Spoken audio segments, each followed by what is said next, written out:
welcome to the Monday evening.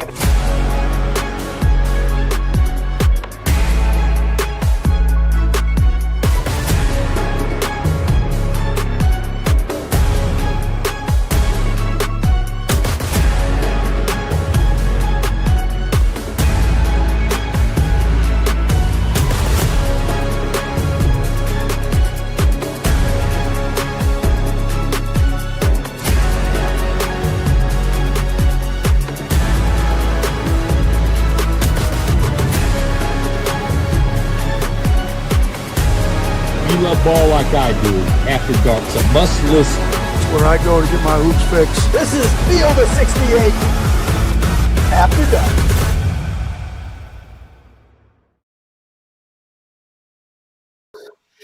Dark. Welcome in to Field of 68 After Dark, Tuesday, January 28th edition of the show.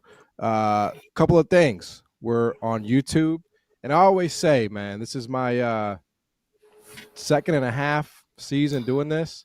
The college basketball season doesn't officially start until Field of 68 After Dark's on Sirius XM. We're on Sirius XM. That means the college basketball season has officially started here, as far as I'm concerned. I'm John Martin, joined tonight by Rob Dauster, joined tonight by Kenny Frease. And fellas, we got a lot to get to today on the show. A couple of big wins in college basketball, and certainly one that rises above the rest. And one job by a coach that is standing out, in the country. And that's, Rob, what Mark Pope is doing at Kentucky. There's no better place to start than Kentucky going into Thompson-Boling. Obviously, Tennessee coming off that really tough loss against Auburn. No Lamont Butler. Andrew Carr plays a minute. 10.5, 11-point underdogs. And they go in there to Tennessee, and they come out with the win. And that means that Mark Pope has now beaten Duke in Atlanta. He's beaten Florida. He's beaten Tennessee. He's beaten Texas A&M. He's beaten Mississippi State. He's beaten Louisville. He's beaten Gonzaga. This is obviously another signature win for this group, Rob, but this one feels a little more special, right? Just because of what they were missing. I don't know if it's necessarily more special, but I do think it is a statement here, right? I don't know if there's a team in college basketball, guys, that is a worse matchup for you if you do not have your starting point guard and your backup point guard. Kentucky came into this game with 6'11" Amari Williams, going to be the guy that you run offense through, going to be effectively your point guard, bringing the ball up the floor, helping you relieve some of that pressure, having the guy that initiates the offense. He led the team in assists tonight, and you're doing it against a team that is as tough and as physical and as strong defensively as anybody in the sport, right? And that, to me, on paper, looks like an absolute nightmare matchup for Kentucky. And it didn't really matter. Now, some of that is because the Vols decided that they were going to shoot like John Martin for the entire second half, 11 for 45 from three, according to Jeff that's about right. From ESPN. Yeah, they were 13 for 41 on uncontested shots in this game, and that's something that we got to talk about. But to me, it started from the beginning. Kentucky was able to run some offense that created open looks. I think they hit 4 of their first 5 threes in the first 3.5 minutes. They're up to 12-4.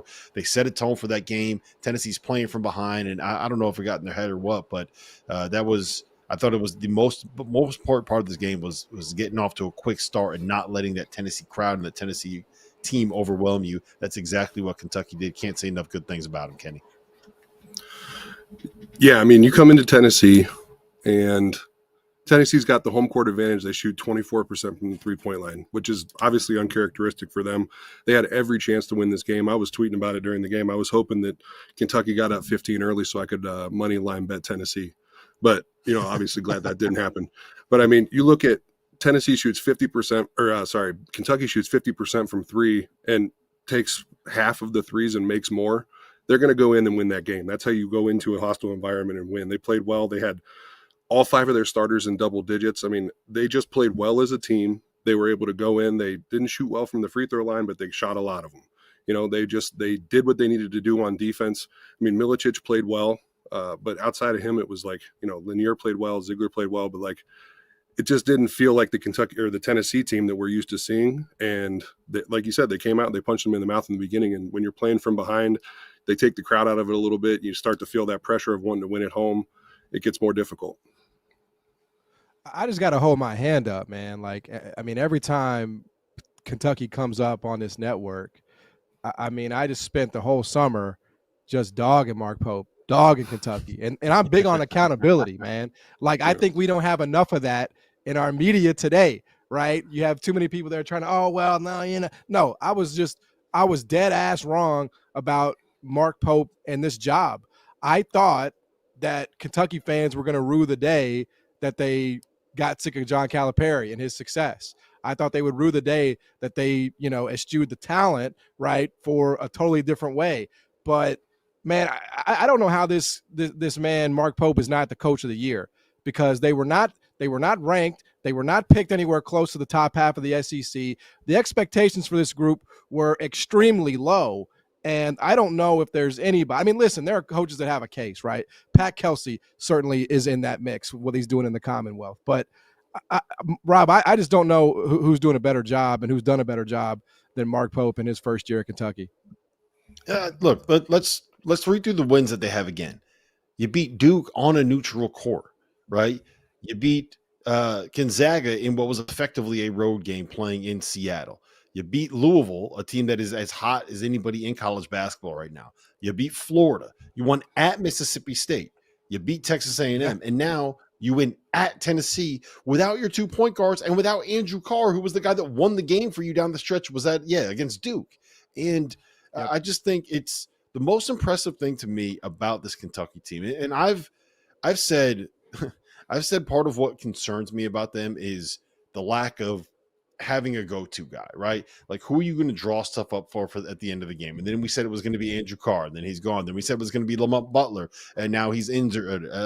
Then we said it was going to be Jackson Robinson, and he didn't play all that great tonight. And it's just a never-ending line of guys that can all kind of do it. Mm-hmm. And I kind of subscribe to the idea that if you don't have a star, right, or you don't know who your star is, and you don't have a star, and that's a problem. It's like if you don't know who your starting quarterback is, you don't have a starting quarterback, if that makes sense. It's one of those kind of things. But I don't think that it matters for this Kentucky team because of the difficulty that comes with trying to stop that offense that Mark Pope is running. Like, it's a lot of NBA-esque stuff because of the, Kenny, I feel like this is a new age thing where you have those 5 men, you have those centers that can do all the stuff Amari Williams does defensively, but he can handle the ball and he can pass, and you can run offense with this dude at the high post. You get all that DHO stuff, you get all those zoom actions, and it feels like there's not a lot of teams in college basketball that are doing that stuff. And I think that kind of throws some teams off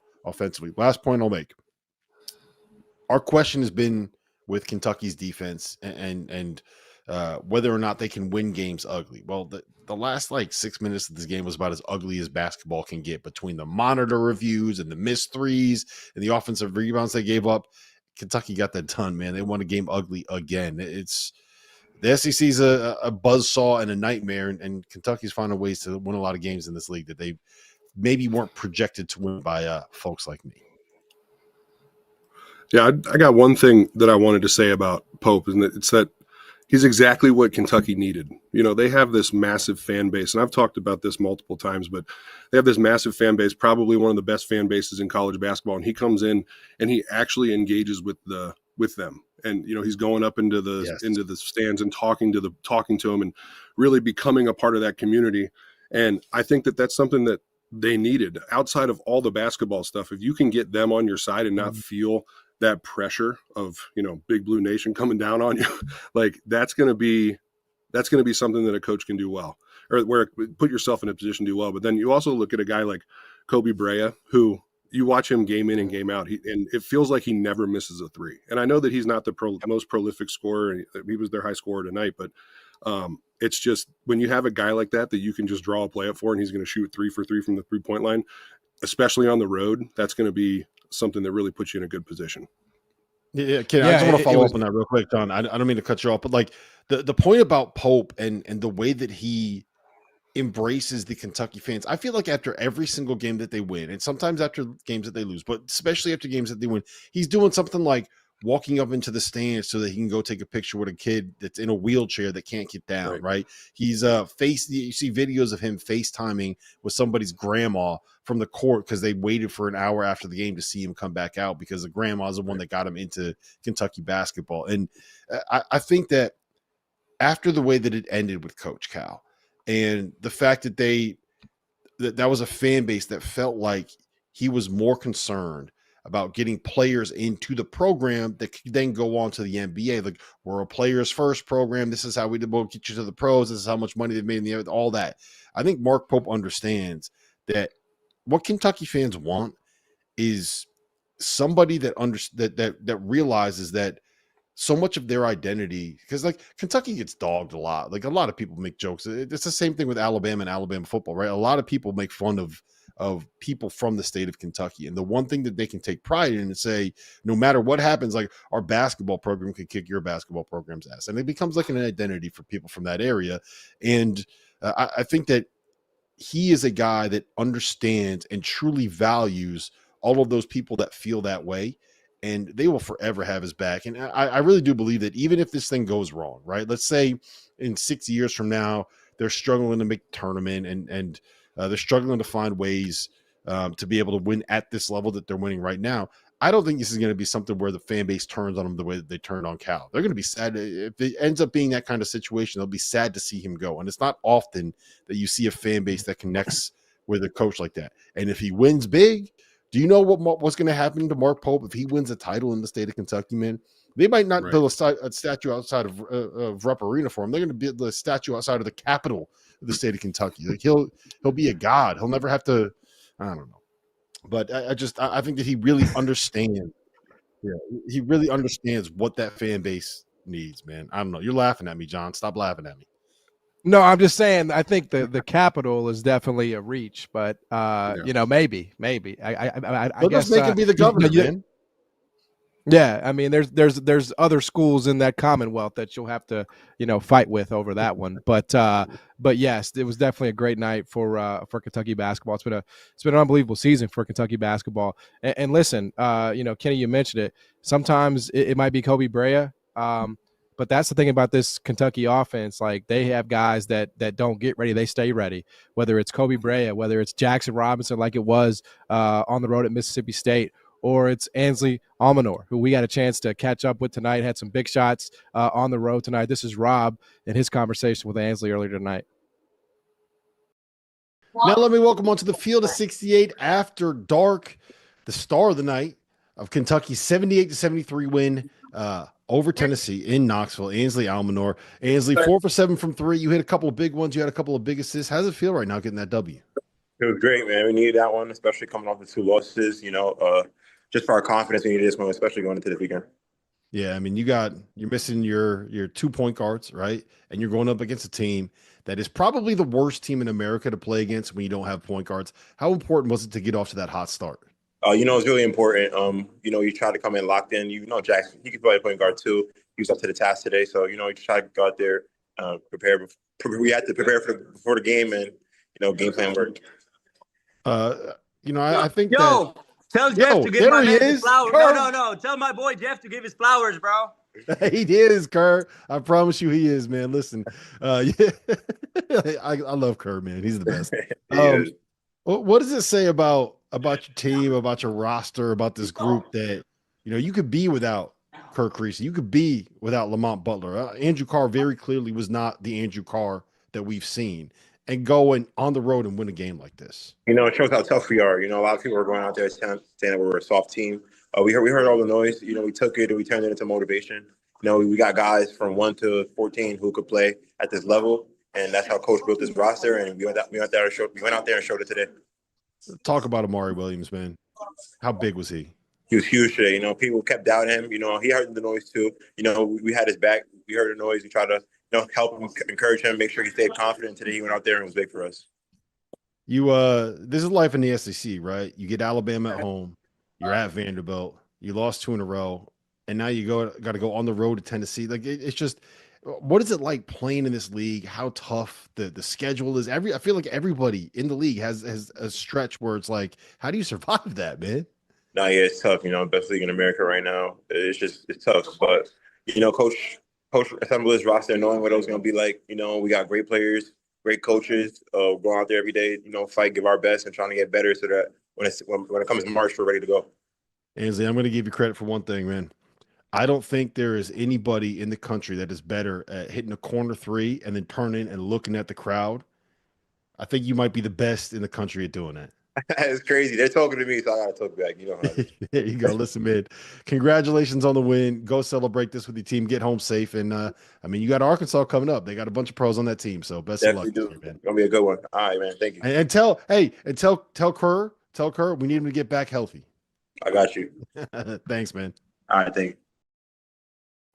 Yeah, that was a season high in minutes tonight for Ansley Almonor, obviously having to step up there with the injury to Lamont Butler. And he answered the call. And I think that's a testament to that team, whether it's Ansley, whether it's Kobe Brea, whether it's Jackson Robinson. They have shooters everywhere. And Kenny, that's kind of what I wanted to ask you, man. You played high-level college basketball, and it's changed a little bit, right, since your days. I ain't trying to call you old or anything, bro. No. But it has changed. Believe me, it happens fast. It happens fast. It's a rapid change. But obviously Kentucky feels like they're kind of on, the forefront of that change and really embracing having 4 shooters, maybe sometimes even 5 shooters on the floor, at one time. So in this sport, which is not exactly flush with great shooting, how much more difficult and unique of a guard does that make this team, now and when the tournament comes around? Well, especially for me, I'm a big guy. When I played in college, I was 7 foot, 270, 275. Not necessarily the lightest on my feet. So it definitely makes it more difficult, especially when, if you're in a situation where you got to switch ball screens. The game, I say this all the time, the game kind of passed me by, from the time I was in probably like middle school to junior high, getting into high school, there was still a lot of like dominant big men back to the basket. And then from the time I graduated high school through my professional time, pretty much every team went away from it. And then, so it's just a different way of playing. So I think that for the most part, a lot of these teams have lineups that are able to handle it because the game has changed so much. But I can tell you that from my perspective, when I was playing, it would have been very difficult for somebody like me to handle this type of team that can have 5 shooters on the court at any time. Yeah, it makes them certainly a tough cover, no question about it. Tom, there's another part. Go ahead. I got a question on Kentucky because I got a buddy of mine that is like a diehard Kentucky fan and always texted me during the games, like down the stretch of this one. He was like, I can't take these reviews. It's stressed me out. And he told me the other day that he thinks that this team is a little bit, I hesitate to say overrated, but with the way that the Duke game ended, you had a lot of open threes that were missed. If you remember how that thing ended down the stretch, right? And against Gonzaga, you're down by 16 at the half and you find a way to come back and win that.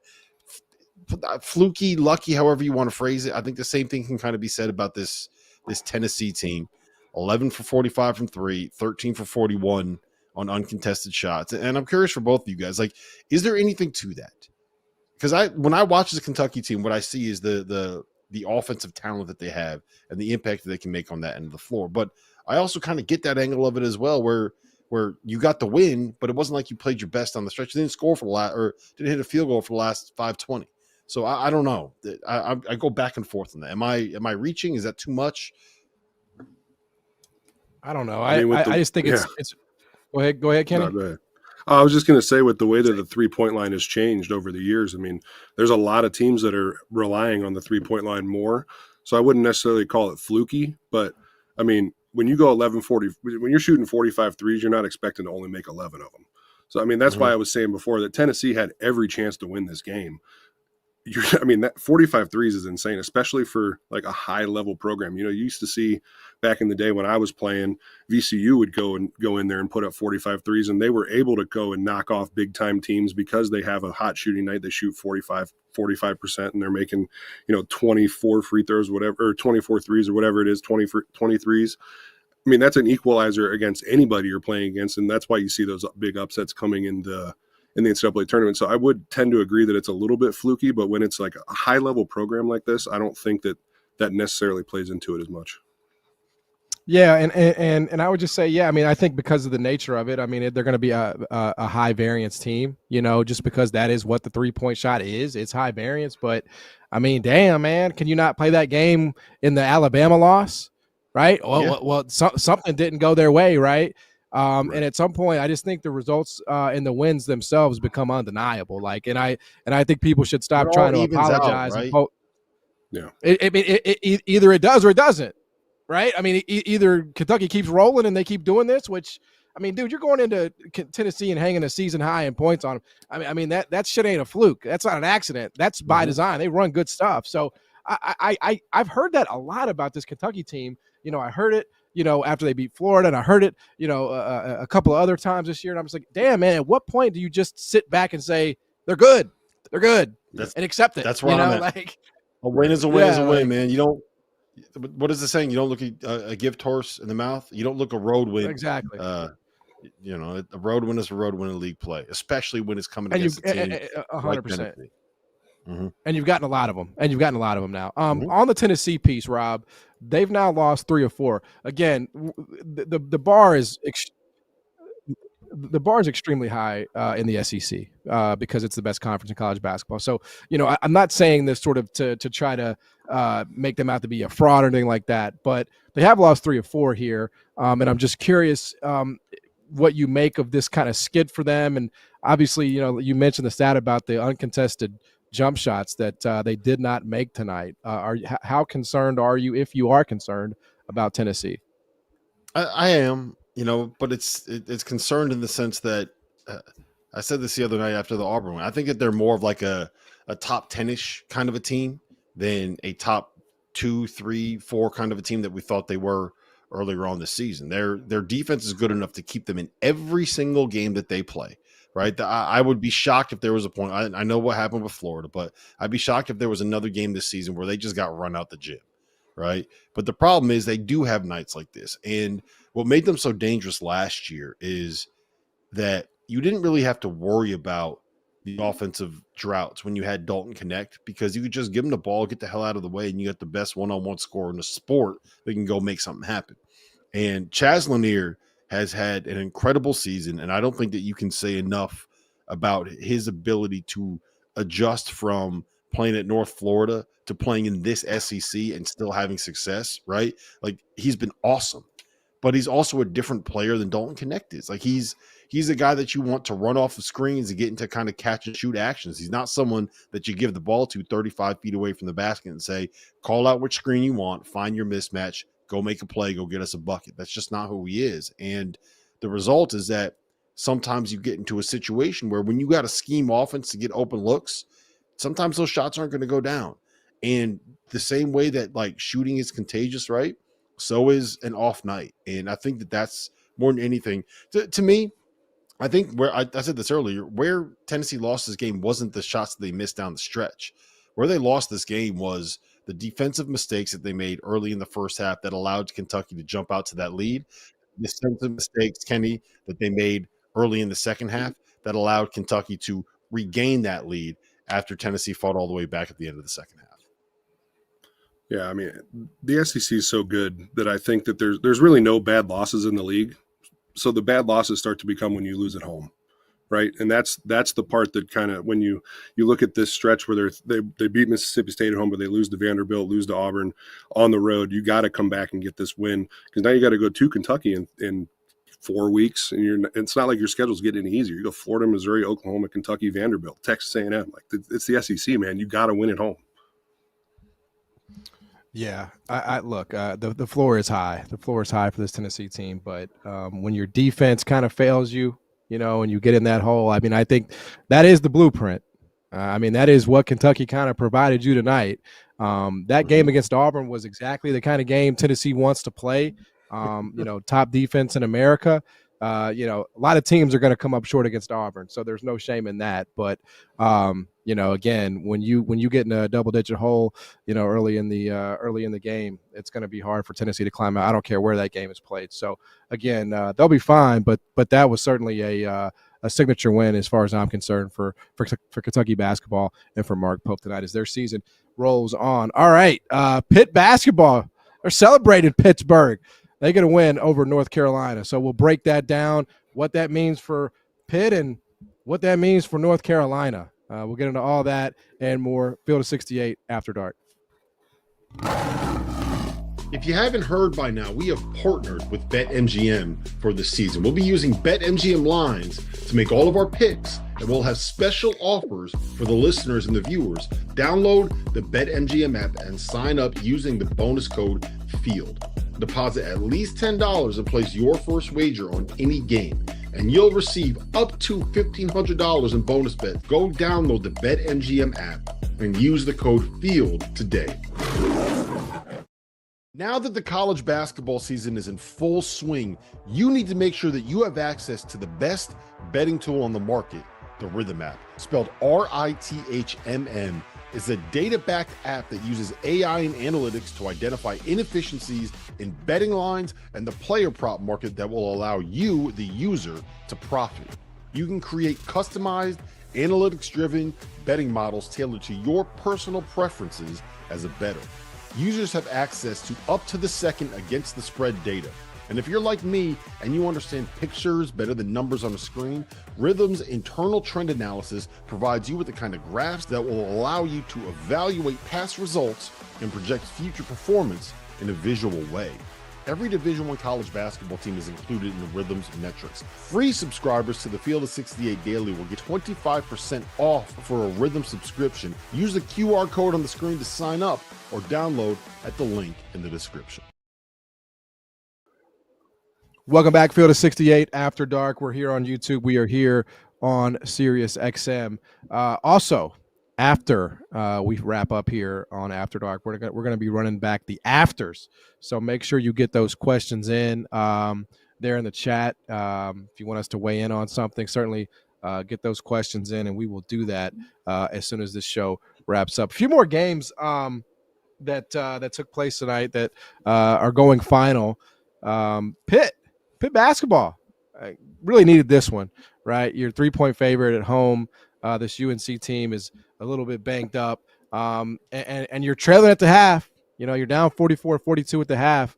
Looked a little dicey, and they come back. They storm back, win the game 73-65. Kind of get back on track there this season. So we'll sort of start with the winners. That's the way it should be, right, Rob? You start with the winners before, even if the story's a little juicier with the loser, because it is. Pitt got the win. How big was this tonight for Jeff Capel and his bunch to get this done at home? Well, I mean, they badly needed this win, and the sad part is that I think we're kind of at a point in time where it's hard to know whether or not beating North Carolina is a good win. But if you look at the rest of Pitt's schedule, right, you get North Carolina on the road February 8th. Who knows if that's actually going to be a good one? You play at Wake Forest on February 1st, which will probably be a better win than any of the metrics are going to tell you. You got to play at SMU. You got to play at Louisville, right? Like, you got a lot of tough road tests here coming up, and you just dropped 4 in a row before coming back and bouncing back against Syracuse. But you dropped 4 in a row, and your best wins right now are West Virginia, right? In your own building. Your best wins are at Ohio State, and it's not like either of those two teams have been absolutely lighting it up recently. So, yes, I think that they absolutely had to have this win, because you're at a spot right now where if you're Pitt, it's not like losing to North Carolina is necessarily a bad loss. But when you're playing in the ACC right now, there are a lot of spots where you do have holes that you can step in and potholes that you can step in. And frankly, I just don't think that we are at a point right now with this Pitt team and this Pitt program where you can take a bad loss and be able to survive it, right? Like our most recent bracket, hold on, let me just bring it up right here. Our most recent bracket had Pitt as an 11 seed, right? And It's not like they're at a point where they have to win out to be able to get in because they got to be able to build up their resume, Kenny. But like, you can't drop any of these games to other teams in the ACC. It's a weird spot to be in when we're talking about teams in the ACC, but that's kind of where they are right now. Like, if you're Pitt, you can't afford to lose at home to North Carolina. What planet am I living on right now? Yeah, I mean, I just when I'm looking at the game, you look at both of these teams and you're like, if either of them wins, it's not, beating each other is not any like huge deal. But, this game was definitely bigger for Pitt than it was for North Carolina. Pitt already has Duke behind them. They don't have to play them again. You're going Wake Forest, Virginia, UNC, SMU, Miami. Like, it's not like they're easy games. But then you look at North Carolina's schedule, they got to go Duke, Pitt, Clemson. Like that, you're gonna have to beat this team at your place that you just lost to. So it's like they have a tough few games coming up, and Pittsburgh definitely has, I would say, probably the hardest part of their schedule maybe behind them. So it's like this was definitely a big win, especially being on the bubble. And hopefully you can go and you can run 4 or 5 off in a row here. And but yeah, I mean, I think that it's definitely a bigger win for Pitt than it would have been for North Carolina. Yeah, and what's the most impressive part about it, John? They did it on a night where, we've talked about how good Jalen Lowe is and how good Ishmael Leggett is and how good Damian Dunn is. And Dunn hit a big shot there, but North Carolina was down by 10 was up by 10 at one point late in the first half. And Pitt goes on an 8-0 run. They give up 21 points to the Tar Heels in the second half. And like, look, you won that game with your defense. If you're Pitt, you're not known for your defense. But North Carolina would strictly ISO ball for like the last 15 minutes. And I don't know, man. I don't know. I know you didn't have Jalen Washington, but I don't think it matters because like, is Jalen Washington really that much of something to write home about? It's Pitt, man. It's Pitt. You know what I'm saying? Come on, bro. Yeah. This is North Carolina basketball. You almost got me out here getting out of my religion. Hey, I got a real question for you. Honest question for you. Okay. If we dusted off Kenny Freese's old sneakers, right? And he got this new 5th year of eligibility that we have coming back, and we put him out there at the 5, just to say, Kenny, go out there, be 7 foot, 275, or what'd you say? Not the most fleet of foot. I think you might be able to go out there and get like 10, 11 rebounds, just take up some space in the paint. I feel like that's what Carolina needs. Let's get Kenny Frease out there and maybe we'll solve all these problems with Carolina. It's just, I can't believe we're in the spot right now with the Tar Heels again for the second time in 3 years. What is happening? Man, doesn't it seem like that's the case with a lot of teams though? The big guy's just not there. And then the teams that have them are they generally do well. And obviously it's not like there's an abundance of 7-footers running around, but like the teams that have them do well, and the teams that go to like the small ball, you're starting to see that big guy come back. And this game, it's a weird game because you look at the rebounds. North Carolina crushed them on the boards. The game was basically won by Pittsburgh at the free throw line. They made 16 free throws. North Carolina made 6. They only got to the line 9 times. And I mean, it's just I don't know what to say about North Carolina. When they shoot the ball well, they can beat somebody. But if they don't shoot the ball well, if they shoot 7 for 24, they're going to have a tough time beating anybody. Yep. Yeah, I mean, and listen, I'm in Memphis, so I know what it means and how difficult it is to have these kinds of conversations.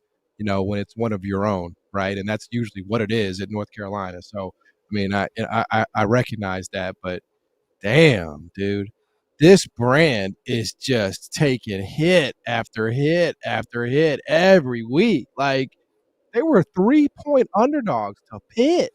And I understand that it's on the road. I get like the idea that it has kind of devolved into this where they're just an average team. Like, they have some young talent, right? And RJ Davis has been All-American, but like they didn't do enough in the portal, clearly.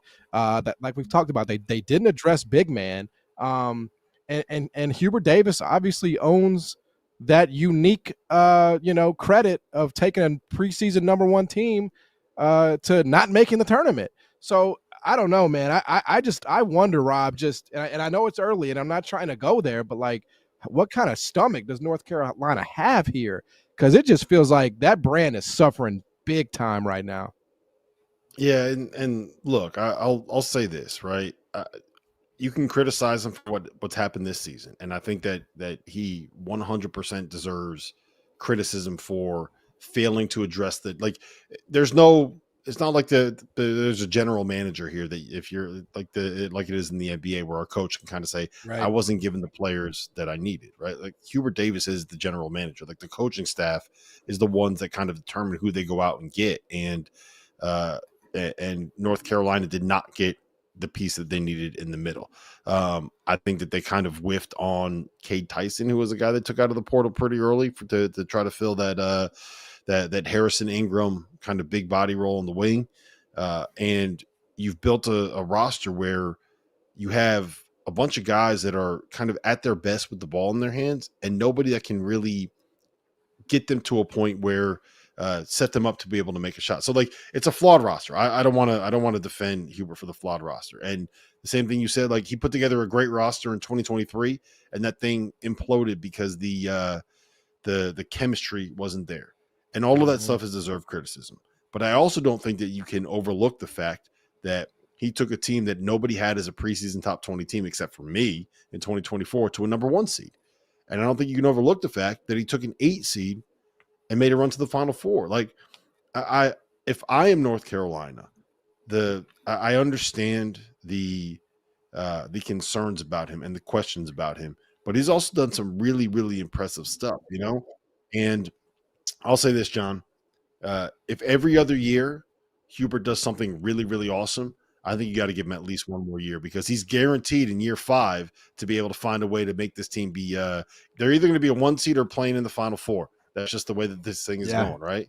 That's right. Got to play That's the right. odds. Flip flopping. Plus, he's one of their own, you know. So I think that you get the patience, no question about it. All right, hey, I don't know if it's if we were handicapping this where it would all kind of break down, but it may be true that the National Coach of the Year is coming out of the state of Kentucky. It's coming out of the Commonwealth. It might be Mark Pope. It might be Pat Kelsey, who obviously had a fantastic win tonight, Rob. And continues to do incredible things with this Louisville team, despite the injuries, despite the adversity they've been through. 72-59 over Wake Forest. Obviously, I know you've been around this team, Rob. The staff, and you were in the Bahamas, and we'll never forget that trip. It was one of the best trips ever. But just to know, that they've continued to find ways to win despite the adversity, despite the injuries. How about the job that Pat has done and continues to do here for Louisville? Yeah, and just remember, not only do they have the 2 guys that have been out for the season and finally got Kadir Traore back, but Noah Waterman's been out for a couple weeks now with I think he was it a broken thumb. I think he hurt his thumb. So they're down to 7 guys again, basically, more or less. And they figured it out. Honestly, Kenny, look, I think that this was the absolute best case scenario that you can have for a game like this, right? Louisville just pulled down Wake Forest pants. It was belt to ass, John, as you like to say. I think they were up by 20 something in the first half. It was clearly over by the time you got to when Hunter Salas was ejected. I think they were down by 29 when that happened. And then I don't think Louisville. I think they didn't score for the last 6 minutes. It went from being a complete blowout to something that looks like maybe Louisville just kind of ran away with it at the end because of made free throws where they were fouling. So not only did you beat the brakes off this team, Kenny, but you also got some coaching points at the end where you can say, "Look, you guys can't get too big for your britches." Because that's the one concern I have about Louisville is they're rolling now. The hardest part of the ACC schedule is behind them. So are there bad habits that kind of form? Are there things where you're able to win games without performing at your best? Well, having played for Pat Kelsey, it wouldn't matter if they'd have won this game by 40. He would still have talking points, believe me. But that was pretty crazy because I turned the game off and I think they were winning by 25 or 25. I don't know, 30. It felt like 30.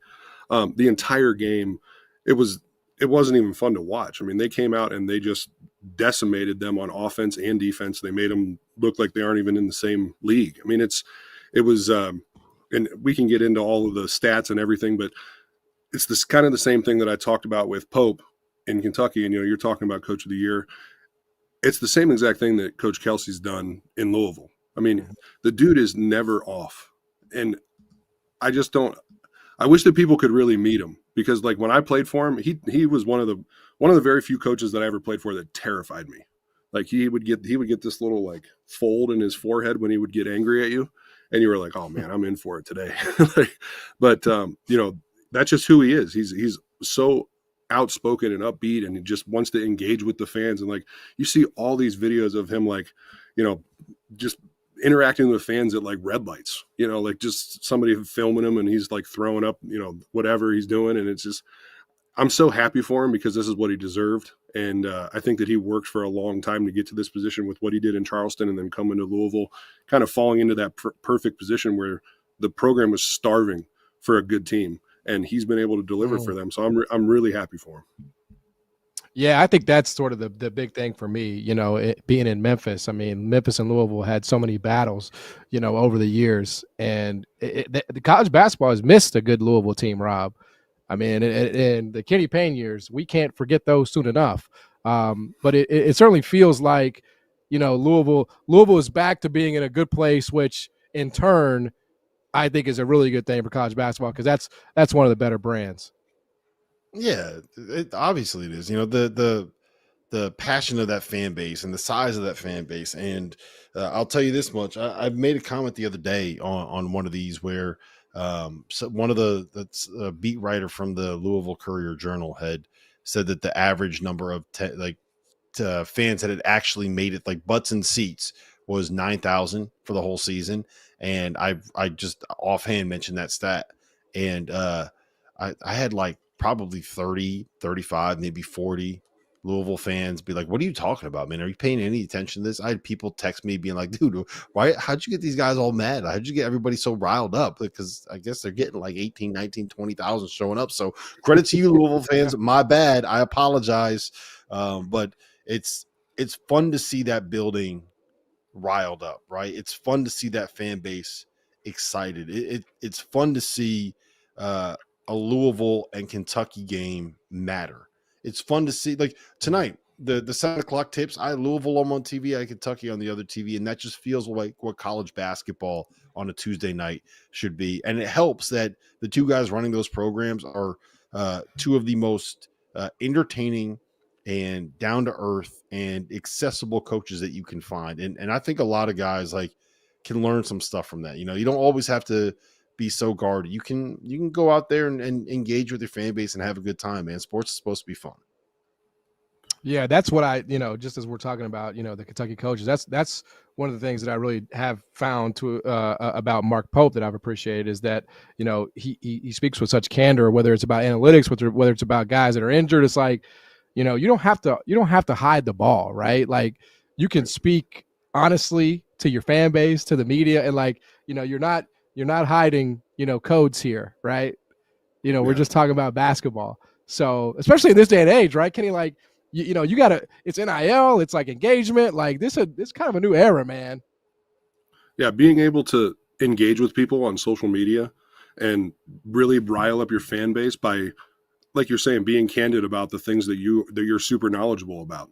Fans are starving for the littlest bits of information that you can give them about a player or a team, or what this guy's work ethic has been like, how he's been in summer workouts, all of that stuff. But then also being able to, I guarantee you that Kelsey could just announce a pep rally tomorrow and he would be able to sell out the Louisville arena. Like that type of coach is invaluable to a program. And that's why you're going to I think you're going to start to see, when these jobs start opening up, people that are going after those, more hungry, more active on social media, like just what they're doing is a good blueprint for a lot of schools, because fan bases don't want to have to put pressure on their coaches. You know what I mean? Like they don't want to walk into the arena like, well, let's see what this guy's going to do today. But if you're able to sit there and talk to them and have fun with them and all, it just gives you so much more of a protection blanket, I guess. And it's so much fun to watch, man. It really is, especially being Kelsey and having a personal relationship with him. And you know what else it is too? Like, well, I think fans, they want to feel like the people that they are rooting for care as much as they do, right? Like think about the teams that you care about the most. And for the people listening, think about the teams that you're the biggest fan of. and think about taking a crushing loss. Like, that'll ruin your day. Sometimes that ruins your week, right? Sometimes you can't get over it until the next time you actually see your team find a way to be able to win. And you kind of want to feel like the people that are in that locker room feel the same. Like, you want them to have you don't want the fans to care more about winning as a fan. Like, you don't want yourself to care more about winning than people that are actually coaching on that sideline. And Pat Kelsey's a great example. I think Bruce Pearl's a great example of guys that just kind of exude that energy and exude that passion. And it makes people believe that they care just as much as that the coaches care just as much as the fans do. And that's it's not even just about that too. It's about like making them know that they care about the fans too, not just that they care about winning and losing and all, but actually caring about their fan base. And both of those guys do it really well. Mm-hmm. Absolutely right. Louisville 9-1 in the ACC. I mean, the turnaround has been fast and immediate, no question about it there for Pat Kelsey. All right, we'll come back, man. It was a tough day in DC. That's not a political statement, Rob. It is not a political statement. It was a tough day in Washington DC because Georgetown, St. John's mops the floor with them. And so we'll get into that for St. John's and more on the other side. Field of 68 after dark.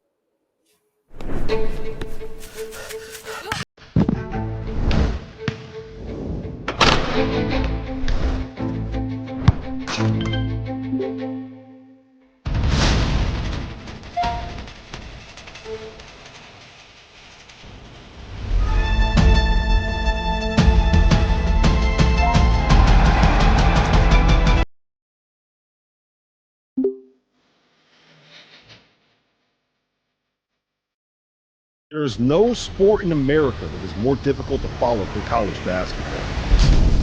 It can be overwhelming. That's where the Field of 68 Daily comes into play. The Daily is your go-to source for injury updates, recruiting news, and transfer portal additions that actually matter. For just $50 a year, get access to the same information that your favorite team's coaching staff is subscribed for. Quality content can be hard to find in the college basketball space. The Daily is here to help you with that.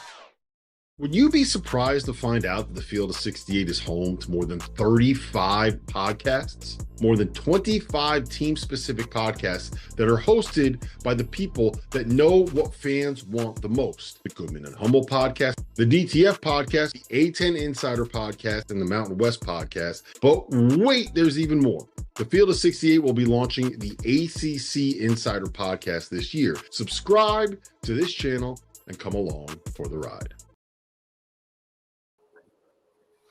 Welcome back, Field of 68 after dark. We're on YouTube. We're on SiriusXM.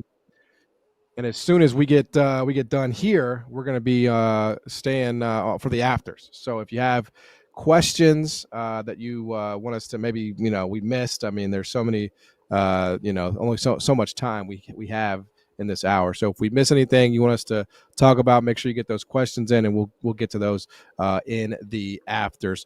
Couple other games that we needed to touch on before we do get out of here. Kansas. I mean, it was a little maybe hairier than everybody hoped it would be there in Lawrence against UCF. 13-point favorites, but no DeJuan Harris. I think that probably changes the equation quite a bit for the Jayhawks. But after that absolute kick in the nuts of a loss against Houston, they do bounce back against UCF again. Yeah, I mean, and that was the politically correct way. I would have used a different Oregon, but we'll go with that for now.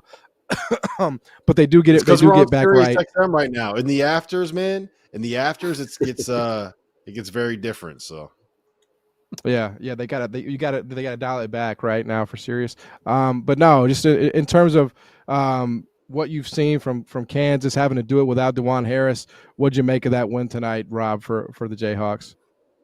It's a win that I think that they absolutely needed. I feel like if DeJuan Harris makes one of those two free throws against Houston, the narrative around this Kansas team is very, very, very different than it feels like it is right now, because they've kind of figured some things out here a little bit, right? They've kind of gotten going in the right direction. If you look at what's happened since that home loss to to West Virginia. They've won 6 out of 8 now. The only 2 losses were at Iowa State, shame in that, and at home to Houston in a game that they completely gave away and just handed to Kelvin Sampson on a platter. And let's just say that they win that game, right? All of a sudden, you're Kansas, you're 16-4. You're 7-2 in the Big 12, right? You're a game out of first place in the Big 12 regular season standings because Houston would have a loss on their resume, and you get an opportunity coming up here to be able to get Iowa State at home in your own building and get revenge for that, for the way that game kind of played out. So I feel like the narrative would be really, really different. You got KJ Adams coming back and getting healthy again. I feel like we'd be having a very different conversation about Kansas had they found a way to actually win that game. And honestly, I don't think that the narrative should change all that much because of a fluke, catastrophic kind of an ending there. What I do think is weird is that, Kenny, we talked about the big guy coming back. What about 3 bigs? What about going with like 3 5 men? What about lineups where you have Hunter Dickinson and KJ Adams and Flory Badunga on the floor together? Like, it was the opposite of spacing. Bill Self was like, you know what we're going to do? We're going to put as many people around the basket as possible and see if we could find a way to win. And at one point, I think they were down by 10 in the second half, 12 in the second half to UCF. Zeke Mayo was awesome. Made some huge plays down the stretch. But, yeah, it was Bill Self is going to have to work some magic here with this Kansas team, I feel like. I mean, it's definitely a good way to get 33 of 46 missed shots, or 33 rebounds on 46 missed shots from UCF. But the thing that stood out to me about this game was at the end, Hall, I saw him do it like 3 or 4 times. He just, right in transition, and I know there's only 4 seconds left, but, I feel like there's got to be a better way to go about that when he's trying to draw a foul or get a bucket to tie the game. He goes down and he just kind of falls off balance. He lays the ball up and he's just looking to the ref for a foul. And in my opinion, like, that's not the way to win a game. I understand you want to put a ref in the position to make a call, but at the same time, it's like, I just feel like there's got to be a higher percentage shot than that. And the other thing that really has been making me angry about college basketball in general with all these replays, I feel like it should be an automatic technical foul if a player calls for a replay. Like, you get this guy he goes up to shoot the 3-pointer, and they're like, all 5 UCF players are like going like this right in the ref's face. I'm like, man, that should be a tech automatically. The coach can go talk to the ref and do with that. I can't stand when players do that, and it just makes them look like prima donnas when they're you can't. You know what I hate even more? I hate when it's like there's 10 minutes left in the first half and a ball goes out of bounds. I'm like, review it. No, you can't review that. Like, you can't review it. Yeah, we got to change. We got to change the review rules, guys. We got to change it. It's got to be coaches' challenges. I hate. I agree with that 100%. That's past due. That's past due. Coaches get 2 challenges, right? And if you go 2 for 2, you get a 3rd challenge. Boom. Right. There it is. Problem solved. I mean, college football has challenges. Right? Why is this not uniform? I mean, every ball that goes out of bounds with under 2 minutes left, they go and review, even if it's what is the point of having officials? Just get rid of the refs for the final 2 minutes. We'll just put everything to a monitor review. It's insane. Yeah, I agree with that completely. I hope they make that change, but who knows? All right, a couple other things before we get out of here. Nice win for St. John's and the Johnnies. Rick Pitino. They go into to DC. This Georgetown team obviously coming off a tough one against Providence. St. John's only a 4.5 point favorite, but man, this game was over, Rob, before it even got started. This was an absolute blitzing. I think it was like 37-9 at one point. I mean, St. John's just locked down defensively. I mean, I guess you want to say Georgetown, they never made it interesting. I'm not going to sit here and bullshit. That was just an absolute destruction, start to finish, by St. John's. We can start with sort of that perspective. They're rolling right now, Rob. Yeah, they're the best team in the Big East. I think it's that clear. In the afters, I have a take on Marquette that I want to put out there, but I think right now St. John's, because of what they can do defensively, they just completely overwhelm you, and their size and length and athleticism are it's impossible to deal with. And I don't know if you saw this, Kenny, if you saw this coming. RJ Lewis is their best player. RJ Lewis 100% deserves to be in the Big East Player of the Year conversation. To me, it's either him or Cam Jones right now. Yeah, I mean, I think anything offensively for St. John's, I'm not even looking at right now. Like they had 47 points in the first half. They ended with 66. Like I don't think that they're an amazing offensive team by any stretch, but the way they play defense is, and I just watched it when they played Xavier as well. They played defense so hard that they put the refs in a position to say, like, we're either going to call you for 150 fouls or we're just not going to blow the whistle because that's how the game's going. And that's what they were able to do. I mean, I seriously thought for a minute there that Georgetown was going to score less than 20 points in the game.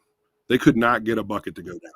So, I mean, you can talk about anything you want offensively with St. John's. It's their defense that's winning them games. And, you know, it's a lot easier to be consistent on defense than offense. So they go through runs. Kenny, you just saw this with Xavier. We're going to see it with St. John's more often. They'll go through periods where it is impossible to get the ball across half court against them. Like when they're putting Lewis and Kadari Richmond out there on the ball, and they got Zuby Ejiofor him playing kind of free safety in the back, and Aaron Scott's 6'7" and athletic, and Simeon Wilcher's 6'7" and athletic, and it's just like, what are you going to do? How do you deal with that? The other thing that's interesting to me is that Kadari Richmond, it feels like when he wants to score, he can score whenever he wants to just go do it. And sometimes it seems like he just kind of fades into the background. He shot seven shots tonight, had 13 points. But it's pretty fun to watch him play because he's a really, like, you know, he's not big time from the 3-point line, but he's getting to those mid-lane jumpers. He can finish over people, through people. So I think that, you know, I mean, Lewis, no discredit to him at all, but I just feel like Richmond is a really good option for them offensively. Yeah, he is. Yeah, and when he decides he's gonna play hard, he's very good. Right. all right, let's get into it before we get to the afters, Rob. Let's get into our toast of the night. Kick us off, why don't you, man? My toast of the night is going to go to Stevie Mitchell, who is a guy that I don't think gets anywhere near enough credit for how good he is as a defender. Everyone wants to give Big East Defensive Player of the Year to Ryan Kalkbrenner over and over and over again, and it's probably deserved, but it means we forget that Stevie Mitchell is absolutely an off night and an off switch and a terrific player. He had 22 points, 5 boards, 3 assists tonight. Come back when Marquette was down double figures at Butler. They found a way to be able to win that game. He had 21 on Friday against Villanova at home. He has been an offensive option here that's been a lot more than what we generally expect to see out of Stevie Mitchell. Toast of the night, Stevie Mitchell Marquette. I don't think that anybody is I don't think anybody's going to be shocked when I say this, but my toast of the night goes to Pat Kelsey, what he's been able to do with Louisville. And I mean, he's been getting, there's no shortage of, you know, congratulation, acknowledgement for him, but like, I'm going to keep ringing that bell as long as I have to, because I love that dude. So cheers to Pat Kelsey. Toast. Cheers to Pat Kelsey. Cheers. What are you not drinking, man? I think that both of you guys, jabronis. I don't know what the hell there, John. That's the problem. It's on the other side of the room. I got a gallon jug. I'll balance it out in the Commonwealth. I'll give a toast to Mark Pope, who continues to make his case, obviously, for Coach of the Year. Hey, listen, appreciate you guys being with us here on YouTube and SiriusXM. We're going to head over to the afters, so make sure you join us over there. For Rob Dauster, for Kenny Frease, I'm John Martin. Thanks for spending your Tuesday night with us here. Keep it locked, as always, on Field of 68 After Dark.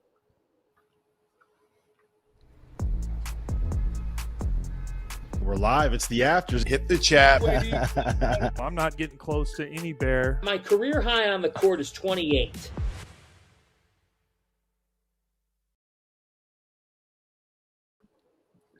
All right, this is the afters. I'm a little rusty. I haven't done one of these in a long time, man. But I think I remember the format, right? We just have questions and we shoot the shit about the questions. So I'm John Martin, Rob Dauster, Kenny Frease. Is producer Dagan going to read these off? What are we doing here?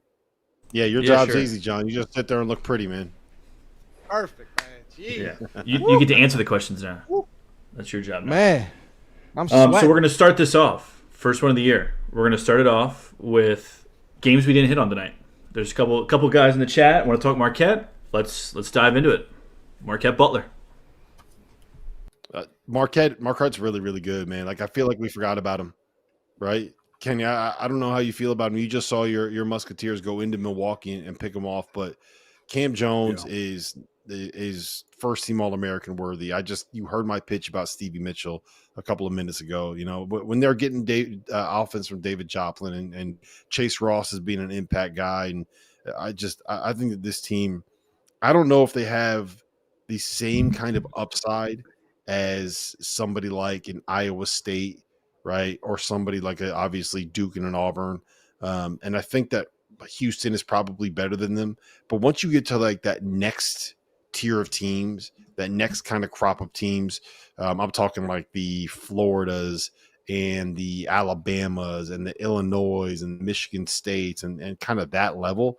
To me, Marquette is right there in that conversation. I think that they're terrific. I love what Shaka does with this group. And I mean that there's going to be 99% of the time they are going to have the best player on the floor. And quite often that is the best way to win college basketball games.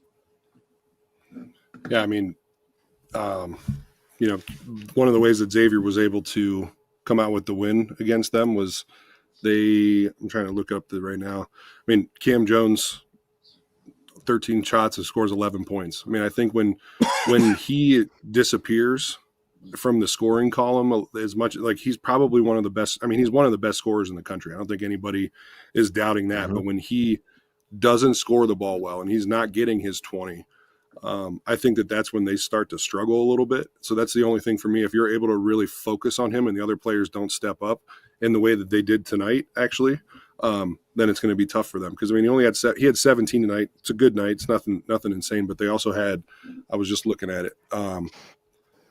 They also have, you know, Mitchell 22, Joplin 14, Ross 12. Like they have other guys that can score. But if he falls off and somebody else doesn't step up for that, I mean, it's tough to step up when your best scorer is not playing well. I mean, I felt that a lot with like Tu Holloway, which it almost never happened. But when Tu Holloway wasn't playing well, it was going to be tough for us to win games because he had the ball in his hands 80% of the game.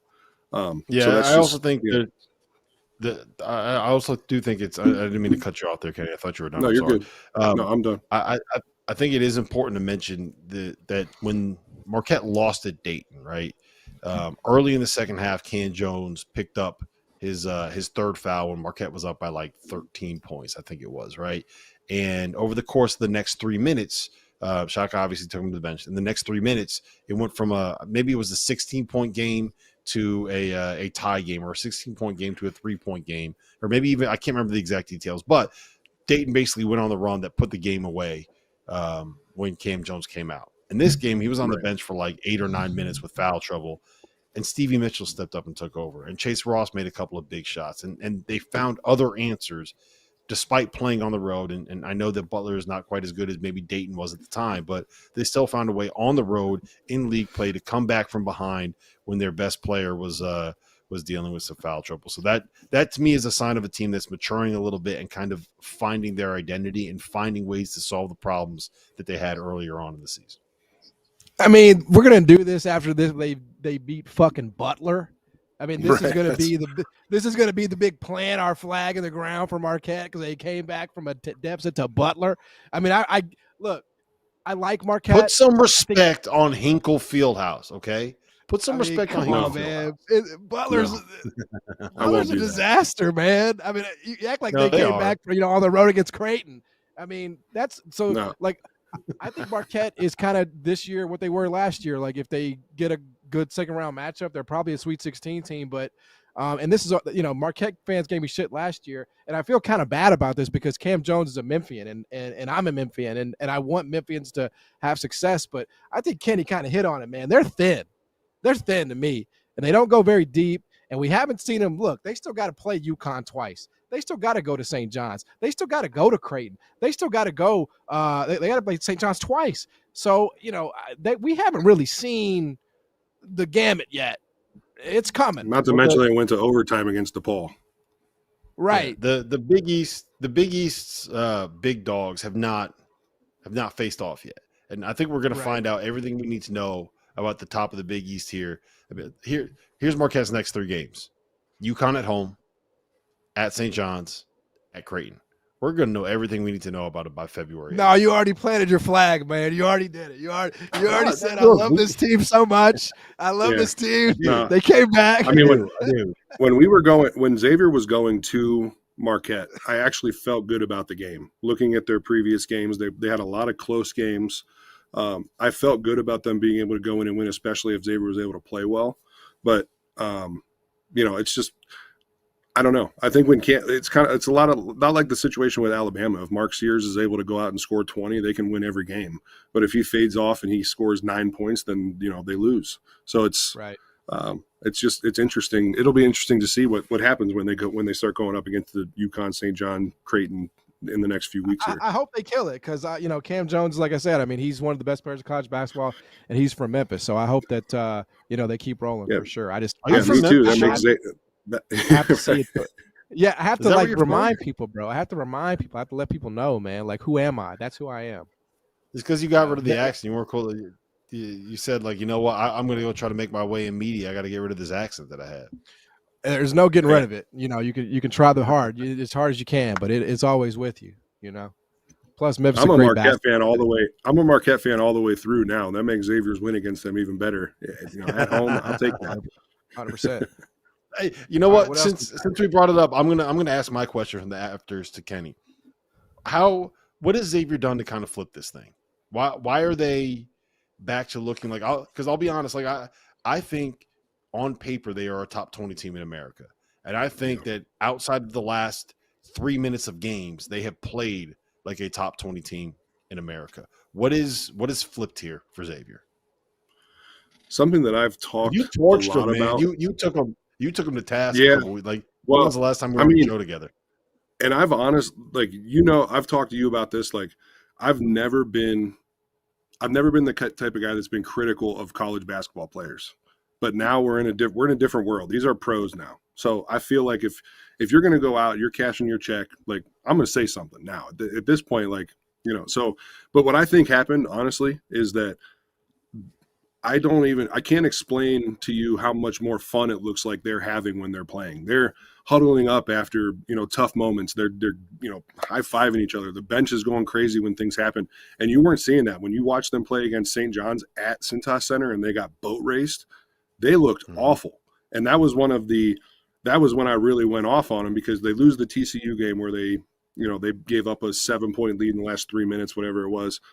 But they've rebounded from that, and they really do look like a team they could be getting votes for that top 25 already. If they would have beat St. John's, I think you'd be looking at they would probably have them last four in, maybe a 10 seed. I don't know, but it's definitely changed, and I think it's because they're having more fun. They're buying into what Coach Miller wants. They're playing fast. Conwell's hitting his threes. Fremantle's doing what he does. So I think that they have the opportunity to beat anybody if they're able to play together and put together the guys that need, it's all about finding your roles, man. And these guys, they all started playing with each other, 4 months ago? So they got to figure that out, and they're starting to. All right, fellas. I got 2 more questions. One about tonight's action, which we'll get to. But last night, the craziest game of the day, obviously, Arizona, Iowa State. We didn't get a chance to touch on it, so let's touch on it right now. Thoughts from last night's game? Caleb Love, baby, the full Caleb Love experience. Is there anything better than seeing Caleb Love? I think he was 3 for 11 from 3 before hitting a 63-footer to force overtime. And then in overtime, he banked up 3 threes in overtime. We got every bit of the full Caleb Love experience last night. I don't think people realize that Arizona is all alone in second place in the Big 12, guys. Can we put a little respect on the Wildcats? Is it going to be the second straight year where we have a newcomer in the Big 12 go out and win the Big 12, John? Is it going to happen again? Is that technically true? A newcomer? Yeah, last year it was Houston, newcomer to the Big 12, won the Big 12. Arizona's a newcomer to the Big 12. Are they a newcomer this year, though? Yes. Wow. I gotta get my conference realignment. I mean, I'm sorry, bro. Like I my schedules are all messed up. What are they teaching you in these Memphis schools? No, I mean it's I mean, come on, cut me a little slack, man. I mean, nobody knows who plays in what conference anymore. Nobody knows when it started. We have standards. We have standards at the field of 68. This is the I afters. couldn't remember. I couldn't remember this what year the Jason Pac-12 John was show all... on 92.9 FM in Memphis. Okay, we have standards. Yeah, no, you're right. You're right. No, listen, Caleb Love reminds me of like that kid in high school who was always in trouble and was always in the principal's office, but like became beloved because of that, right? Like the principal loved him because he was always in the office. So it feels like with Caleb Love, you're just going to get it's just one extreme or another. You're either going to get like this kid is absolutely costing Arizona their chance to win, or he's hitting a 61-footer and then hitting 2 big threes in overtime. Like there's just no middle ground with him, which I do appreciate. You know where you stand with Caleb. It's either going to be a disaster or beautiful. Yeah. And it's wild how when you see games like this, especially with home teams that hit a crazy shot like that, to go in a game that goes to overtime, you win by 11 points.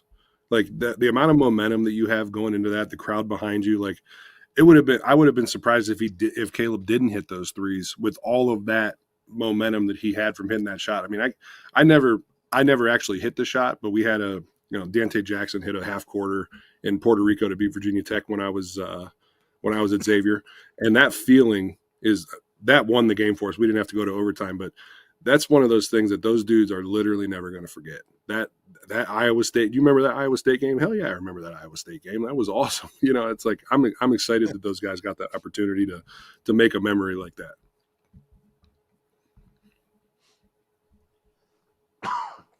Go ahead, Dagan. Give us another question. All right. I didn't know if we want to keep going. Rob's getting emotional. Yeah, you're right there, Rob. My goodness, it was a good shot and all, but my goodness, I keep coughing over here. Making my eyes water. So my question about tonight's section, it's been something that's been talked about a lot on this network. But Michigan State moves to 9-0, but they have not put anybody at the top of the Big Ten. Thoughts on the Spartans? I'm in on them. They're really good. Like I don't know why there's like an anti-Michigan State push here. They're the metrics that they have are good. They're a top 20 offense and a top 20 defense. They play like here's my biggest thing on them, right? And I've said this before, but what Tom Izzo wants to do, guys, is rebound the ball and get out in transition. That's Tom Izzo basketball, and the way that they kind of play in the half court and the different stuff that they do defensively and how they're going to look and the different pieces and the lineups and all that, like all of that stuff is kind of fluid and it is what it is. What Tom Izzo wants to do is he wants to beat you up on the glass and he wants to beat you down the floor and get easy layups. And this year they went from being in like the 140s in rebounding percentages last year to top 25 in offensive rebounding percentage and top 25 in defensive rebounding percentage. They went from being like a sub 200 team in average offensive possession length to 90th. They're crashing the glass. They're getting out in transition. They're getting easy buckets. Like, I understand that they can't shoot, and it is what it is, and that probably caps them as like a second weekend kind of a team. But in the Big Ten, in that league where everybody has their flaws, where everybody has their question marks, where Purdue has ways that they can be exploited and beaten, and Illinois apparently, like, one guy gets a case of the sniffles and everything comes crashing down, and Michigan turns the ball over 83 times a game, right? Like, I think that they're the best of that league, and I know that they got a lot of their schedule coming up here is going to be a lot of fun for people watching those games, but I think that they're really, really good, and they're the best team in the conference. I planted my flag on that one, John. After they beat Minnesota, I think that one's certainly more understandable, given the timing and the context. I mean, I think everybody else is just playing for second. I mean, I don't even think it's debatable, honestly, at this point, because Trevor sent the graphic. okay, they haven't played the top half of the Big Ten, but like, I mean, even the top half of the Big Ten, I'm like, Maryland, no, Indiana, no, UCLA, no. I like UCLA. I like what they've started to get from Mara there, but no. I mean, Oregon just lost to Minnesota. Not really. I mean, Michigan State packs them up by 22. Michigan, you mentioned. I mean, they got absolutely undressed at Mackey. I mean, maybe Purdue. Maybe Purdue can get one on them. I don't really. I mean, Wisconsin, a dark horse, maybe, but I just think everybody else is playing for second in the Big Ten. Well, and it's not like you're talking about 9-0 non-conference. They've still played a bunch of Big Ten teams. These are still good. These are still high-level basketball players. So, I mean, you can't argue with the record right now. And I think what you said, Rob, is exactly it. Tom Izzo, and then you can stop. Like, it doesn't matter what else he's got, what team he's coaching. I don't care who it is. It's Tom Izzo. He's going to go to the Sweet 16. Like, that's just what he does. So, I don't know. It's not his month yet, though. I thought that was March. It's happening before March now. What's going on? Izzo, man. That should tell you how much trouble people are in. Right. John. But like, also, what kind of it drives me crazy when we do stuff like this. But when you kind of analyze, oh, they only beat this team, or they only beat this team, or they have a win over North Carolina, and how can you trust them because they only have a win over North Carolina, or they're only 9-0 in the Big Ten, where a bunch of these games have been on the road, and we see teams take bad road losses all the time in league play, all the time in games that they shouldn't be losing, and the fact that we can't celebrate a Michigan State team that doesn't have that happening, and it's not like any of these opportunities were really all that close. Like the road is difficult skill. That's a skill in college basketball, bro. Not to lose to bad teams. To go on the road and to not drop one, like that's impressive. I don't care who you're playing in league play. Like, okay, look, I will. People can feel a lot better about them, and let's just say they go out to UCLA and USC and win both of those games, and then come back and beat Oregon at home. Like, that travel is difficult to do. We've seen a lot of teams slip up there, right? So maybe you want to see that before you fully buy in, but come on, man.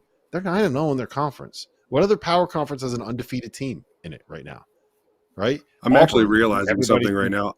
I've bet on Michigan State 2 games this year. One was Kansas and one was Memphis. I think I might be their jinx. If anybody out there needs a Michigan State loss, just have me bet on them. Wow, you faded Penny, huh?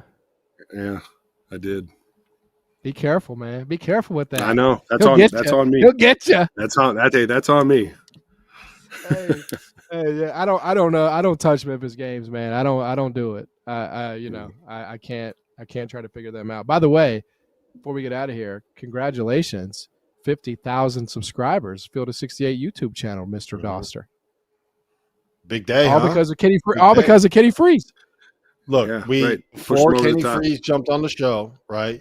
Before we had Kenny Frease, we never had 50,000 subscribers. Never had 50,000. Never happened. We bring Kenny Frease into the mix, and we get Kenny, and we get 50,000 subscribers. You know what it is? I think the people they subscribe because they wanted to see that Pokemon card collection that you got going in the back of that of your shop. Maybe one day. I gotta keep that secret. I gotta keep it safe. Well, good stuff. Yeah, man. It's been fun watching the rise of the network, man, and being a small part of it. And keep it going. Keep it going. Now that we're doing the afters again, we'll be seeing a lot more of us. So, is that it? We wrapping up? Yeah, we're good. Take us home. All right. Well, listen, thanks for being with us here on a Tuesday night. Fun little night of college basketball. As always, we're here most nights on YouTube, and for the rest of the season on Sirius XM during After Dark. So make sure you like, subscribe, keep it locked here on Field of 68. For Rob Dauster, for Kenny Frease, I'm John Martin. Have a great night. Keep it locked here on Field of 68.